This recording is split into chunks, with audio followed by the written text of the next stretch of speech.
have a master's in gender and governance. I served as the president of Young Women Christian Association.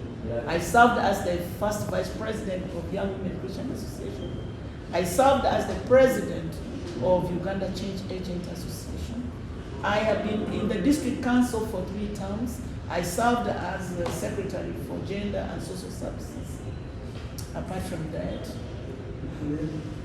the people of West Nile and the people of this country, their countrymen and ladies, you know how vibrant I am. I have a command of the Constitution of the Republic of Uganda. I have the rules and procedures at my fingertips and all the laws that this country deserves to be used in Parliament. I have them at command. I am a good, vibrant, dedicated member of Parliament. At times we are left in that house less than 20 people, up to 9, especially when Right Honorable Tayewa is chairing, we go up to very late, and I will sit there. And with the experience I have acquired in the 11th Parliament, and the fact that there's a proposal that my brother, Honorable Boto should be the Speaker, we have no option and no choice in this country to have a lady as the Deputy Speaker. We cannot have 2 men because this country has gone into affirmative action and Uganda has performed very well. And women form 51.4% of the population of this country. Besides, women vote religiously. If you want to know the true voters of this country, you cannot fail to name women. Therefore, women deserve better. I have nothing, totally nothing against my brother, Thomas Tayewa.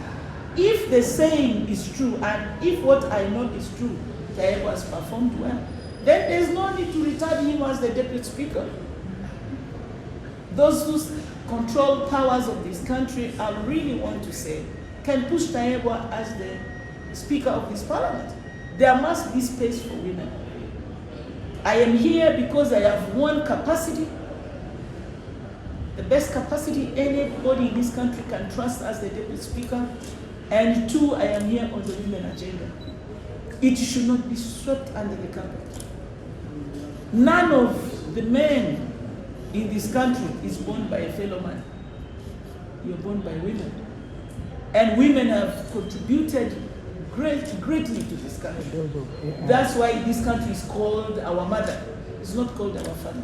Therefore, I am here to request the President, the SEC, my brother, the CDF, kindly reconsider. Let's have a woman as the Deputy Speaker. I'm not asking for too much.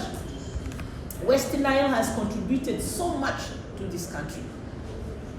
70+% of refugees in this country are found in West Nile.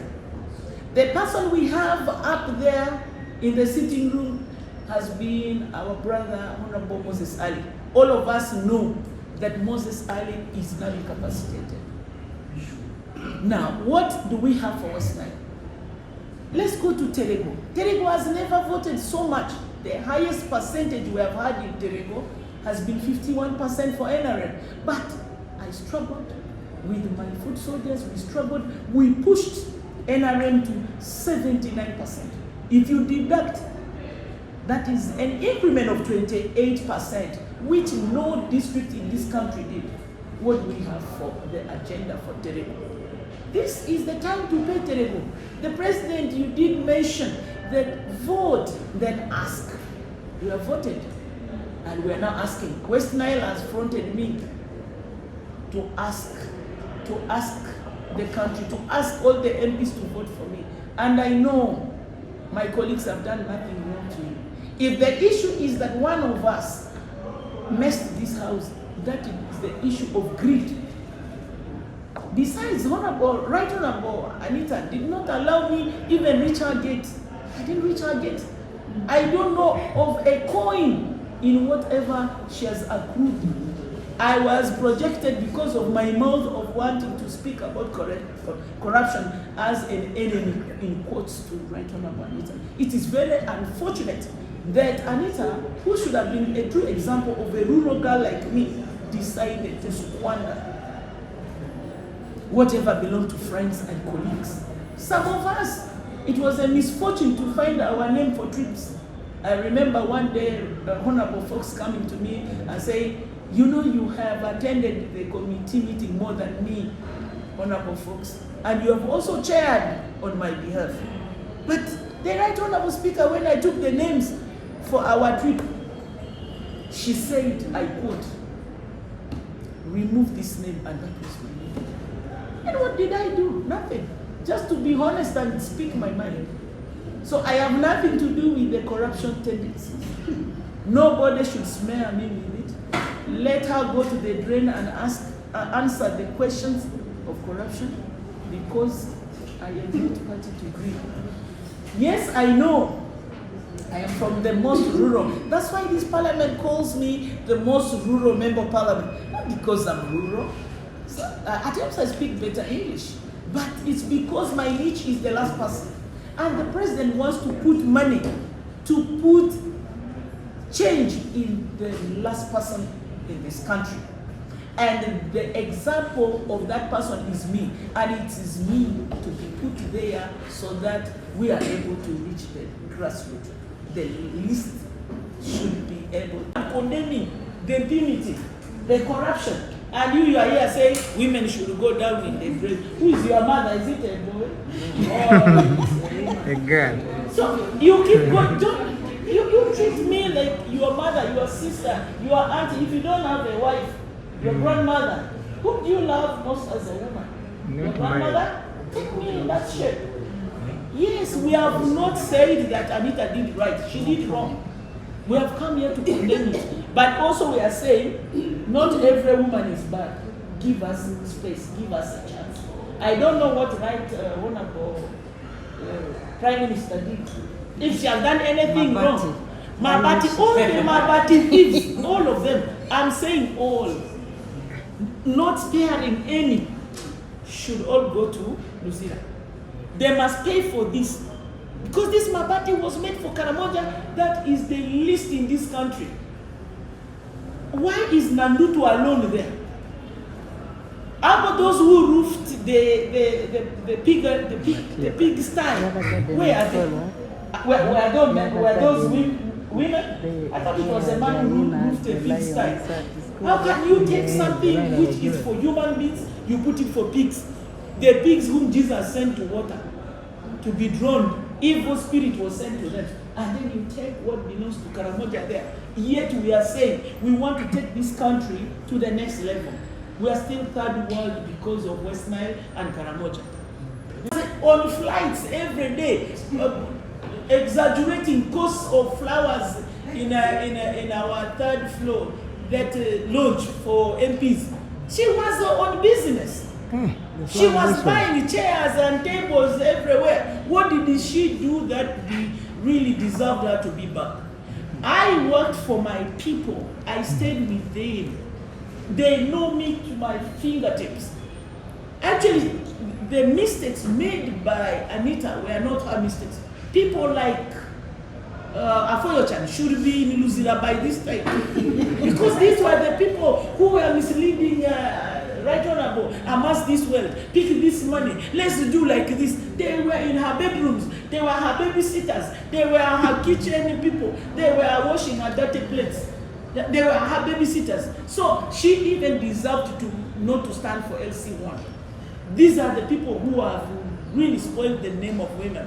Number two, the minister, we voted out 2 ministers, Obiga Kanya. Obiga Kanya was a selfish man. How would you bring your wife to contest and you are contesting? Is this sensible? He has been there for long. Greed, the same greed. You go to a fundraising, you are the chief guest. You give how much? 20 bags of cement. And yet you are a minister. You are here representing maybe the president of really. One day I went to NADS. The head of NADS told me, he gave Obiga Kanya applied for 500 chicks. And he said, oh my God, you have never come here. Let's give you take to the constituency.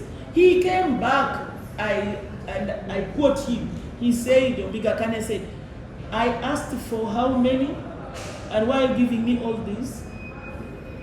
I don't need them. He said, no, you take to the constituency, to the rural people. He refused, and I went, they gave me piglets. I took and gave to the people of Terema. And he was fearing. He said, are you asking only for yourself, like the way your brother did? Many people think I'm a sister to Obiga Kanya. No, we don't have any I'm nothing to him. I'm not his wife. If all men ran away and Obiga Kanya is the only man left, I'll remain a spirit. Obiga Kanya is not worth being my man to me. He's evil. You see, this is the time for us to speak the truth, to expose evil. If we want Gen Z to trust us, if we want this country to grow, I am not here to practice tribalism. I'm here to give opportunity to everybody. I pay school fees up to Kabale. I have a student I'm paying in Makerere doing medicine from Kabale. I have a student with the one hand I'm paying. She's now in senior 5. She's from Moyo. I have a boy from Mutesu. Sorot, I'm paying. So I am here to balance the board. I am the right choice for the vulnerable person. I'm the right choice for Uganda. Women form 51.4% of the population.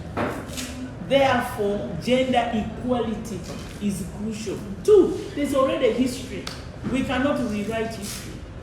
That when the speaker is a man, the deputy speaker should be a woman. Or when the speaker is a woman, the deputy should be a man. How can we change this now? 3, I have the capacity and capability. 4 is the Western Nile issue. 5, this woman called Rose Obiga is your best choice as the Right Honorable Deputy Speaker. And I know you will endorse me, Your Excellency, and say thank you.